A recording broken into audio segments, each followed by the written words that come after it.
करेंगे और please like share subscribe, और कोई डाउट है तो प्लीज पूछ लीजिए, और अगर आपने पार्ट 1 नहीं देखा है तो प्लीज पहले पार्ट 1 देखिए। So going with part 2। Okay, coming to part 2 of the chapter The Story of Village of Palampur. Every production is organized by land, labor, physical capital and human capital. So all these capital and land, labor, all these are called factors of production. यानी कि land, labor इन सबको हम बोलते हैं factors of production. As we read through the story of Palampur, we will learn more about the first 3 factors of production. For convenience, we will refer to physical capital as the capital in this chapter. देखिए, अब हम इन तीनों factors के बारे में, that is land, labour, physical capital और human capital को हम नेक्स्ट चैप्टर में पढ़ेंगे। अभी के लिए इन्हीं तीनों पे हम वर्क करेंगे, और फिजिकल कैपिटल को हम नेम देंगे एज कैपिटल ताकि थोड़ा इजी रह जाए। ठीक है, अब हम आगे चलते हैं। Right, so land is fixed. पहला पॉइंट आ गया है, लैंड इज फिक्स्ड। अभी हम बात कर रहे हैं story of village of Palampur, और इसके अंदर सबसे पहला पॉइंट है लैंड is fixed. How? देखते हैं। Please subscribe. Farming is the main production activity in Palampur. 75% of the people who are working are dependent on farming for their livelihood. They could be farmers or farm laborers. The well-being of these people is closely related to production on the farm. So now we are talking that. So we know that 75% of the village of Palampur are indulged in agriculture. यानी कि 75% लोग, पालमपुर की population में से 75% लोग जो है सिर्फ एग्रीकल्चर में इंडल्ज है, एग्रीकल्चर फार्म करते हैं। तो उनमें 2 तरह के लोग होते हैं। पहले होते हैं फार्मर्स और दूसरे होते हैं लेबर जो वहाँ पे काम करती है। तो 75% पॉपुलेशन में आ गए farmers and farm labourers. Okay, but remember that there is a basic constraint in raising farm production. Land area under cultivation is practically fixed. जो लैंड है पालमपुर का वो बढ़ेगा नहीं, और पॉपुलेशन बढ़ती जा रही है, तो क्या होगा? खाना चाहिए सबको। लैंड फिक्स्ड है तो कैसे खाना बढ़ेगा? Okay, since 1960 in Palampur there has been no expansion in land area under cultivation. तो 1960 से 2021 में अभी तक कुछ भी लैंड नहीं बढ़ा है। उससे पहले बढ़ा होगा, बट अभी तक 1960 से लेके अभी तक कुछ भी नहीं बढ़ा है। Okay. By then, some of the wastelands in the village had been converted to cultivated land. There exists no further scope to increase farm production by bringing new land under cultivation. अब cultivation के लिए land तो fixed है, land बढ़ नहीं रहा है। ठीक है, तो अब क्या होगा? बिफोर वी गो फर्दर मैं आपको कुछ नॉलेज दे देती हूँ। ये पिंक बॉक्स है।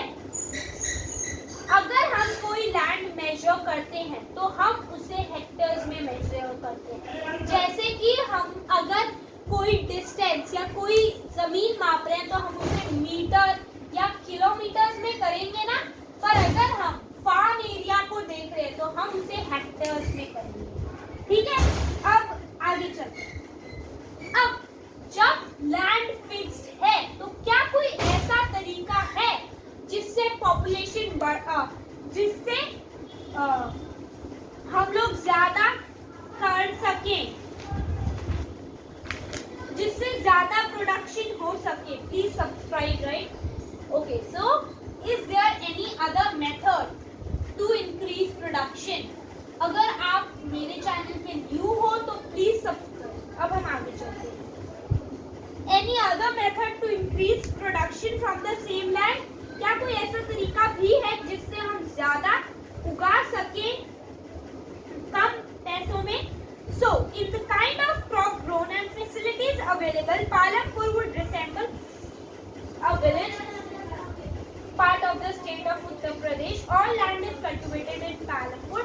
No land is left idle. During the rainy season, farmers grow jowar and bajra. So, इसके अंदर बताया हुआ है कि विलेज ऑफ पालमपुर में सारा का सारा लैंड यूज किया जा रहा है, but we know that land is fixed, तो हमें बढ़ानी है प्रोडक्शन, तो हम क्या करेंगे? We are going to read about this. तो रेनी सीजन के अंदर फार्मर ग्रो करते हैं खारिफ क्रॉप, जैसे कि क्या क्या हो गई खारिफ क्रॉप? ज्वार, बाजरा, ठीक है। तो रेनी सीजन में हो गई ज्वार एंड बाजरा। उसके बाद अक्टूबर से लेके दिसंबर तक, अक्टूबर टू दिसंबर ग्रो करते हैं पोटैटो। और विंटर सीजन में राबी क्रॉप, विंटर सीजन में राबी क्रॉप क्या क्या हो गई?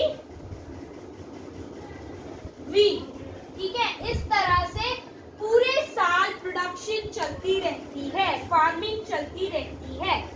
और अगर थोड़ा सा बच गया तो उसे शुगर केन से कंप्लीट कर देते हैं।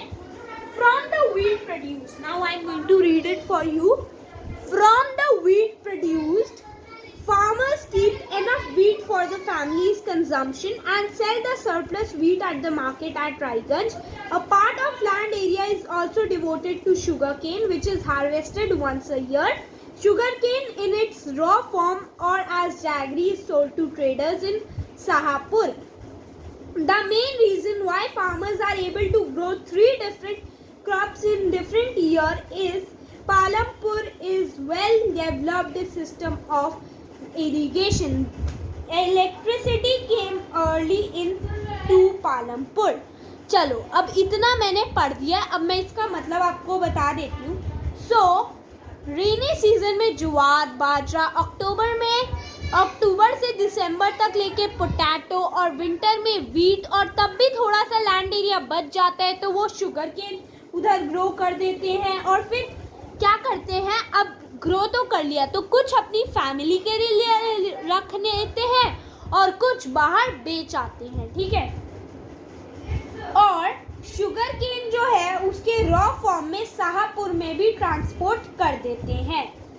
अब 3 main reasons to grow different crops in a year in Palampur is due to well developed system of irrigation. ये सब इसलिए कर पाते हैं क्योंकि वहाँ पे इरिगेशन काफ़ी अच्छी है, यानी कि facility of growing food is very nice. और इलेक्ट्रिसिटी की भी फैसिलिटी अच्छी है पालमपुर विलेज में। Okay, it's major impact was the transform the system of irrigation. Persian wheels were till then used by farmers to draw water from the wells and irrigate small fields. People saw that electric run tube wells could irrigate much larger area of electric run tube wells. So पहले तो wheel से पहले जब पानी लाना होता था well से, तो फार्मर्स क्या यूज करते थे? Persian wheel. कब यूज करते थे? पहले के टाइम पे। पर right now what they use is electric run tube wells. अभी वो यूज करते हैं इलेक्ट्रिक रन ट्यूबवेल्स, ठीक है, electric run tubewells. Okay, so electric run tubewell से ज्यादा अच्छी तरीके से पानी जा सकता है। The first few tube wells were installed by the government. Soon, however, farmers set up their private tube wells. As a result, by the 1970s, the entire cultivated area of 200 hectares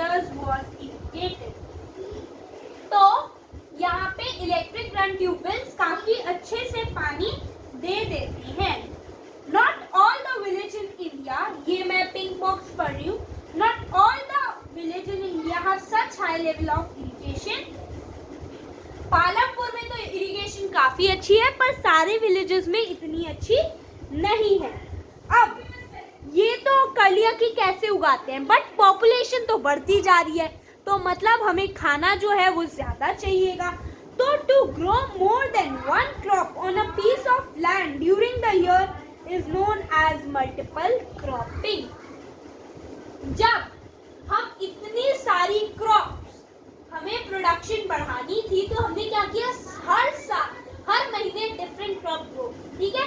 तो इस system को हम कहते हैं multiple cropping, multiple cropping, ठीक है।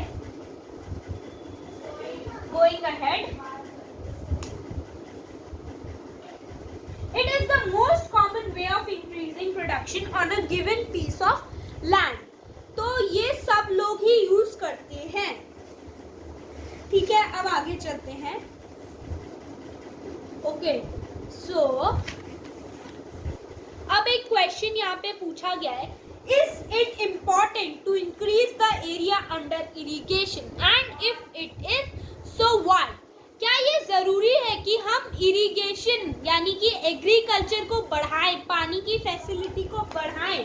अगर है तो क्यों है? So you have read about the crops grown in Palampur. हमने पढ़ लिया है कि क्रॉप्स कौन कौन सी ग्रो होती है पालमपुर में।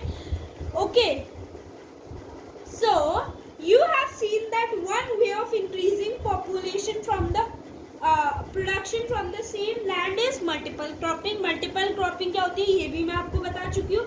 The other way is to use modern farming methods for higher yields. Okay, इसके बारे में हम नेक्स्ट वीडियो में करेंगे।